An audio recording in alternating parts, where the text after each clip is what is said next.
भोजपुरी फिल्मों के jubilee star Dinesh Lal Yadav Nirahua इस लॉकडाउन में कई सार्थक काम कर रहे हैं। लॉकडाउन के कारण मुंबई स्थित अपने आवास में रह रहे निरहुआ ने सोशल मीडिया पर लाइव के दौरान अपने कई आगामी कार्यों की जानकारी अपने फैन लोगों को दी।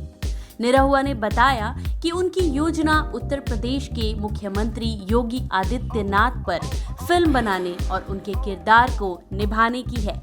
उन्होंने बताया कि महापुरुषों की जीवनी पढ़ने का शौक उन्हें बचपन से रहा है और खाली समय में उन्हें उनके बारे में पढ़ना काफी पसंद है।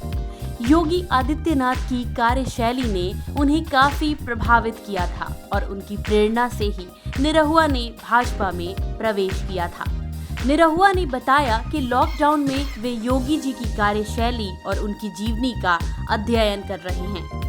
निरहुआ ने कहा कि वे चाहते हैं कि वे योगी जी की रियल लाइफ का पर्दे पर बखूबी चित्रण करें, इसलिए फिल्म के निर्माण में थोड़ा सा वक्त लग सकता है, लेकिन फिलहाल रिसर्च वर्क शुरू हो चुका है।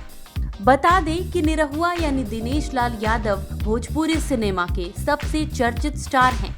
उनकी और आम्रपाली दुबे की जोड़ी भोजपुरी सिनेमा में काफी पसंद की जाती है। यहाँ तक कि आम्रपाली दुबे ने भी भोजपुरी सिनेमा में निरहुआ रिक्शावाला के जरिए डेब्यू किया था, जहाँ से उन्हें काफी प्रसिद्धि मिली थी। वहीं एक्टर की बात करें तो निरहुआ ने साल 2005 में लगातार 5 सुपरहिट फिल्में दी थी। Dinesh Lal Yadav big boss show के कंटेस्टेंट रह चुके हैं। निरहुआ गाजीपुर के छोटे से गांव टंडवा से ताल्लुक रखते हैं। दिनेश लाल यादव को उत्तर प्रदेश सरकार का सर्वोच्च सम्मान यश भारती से सम्मानित किया जा चुका है।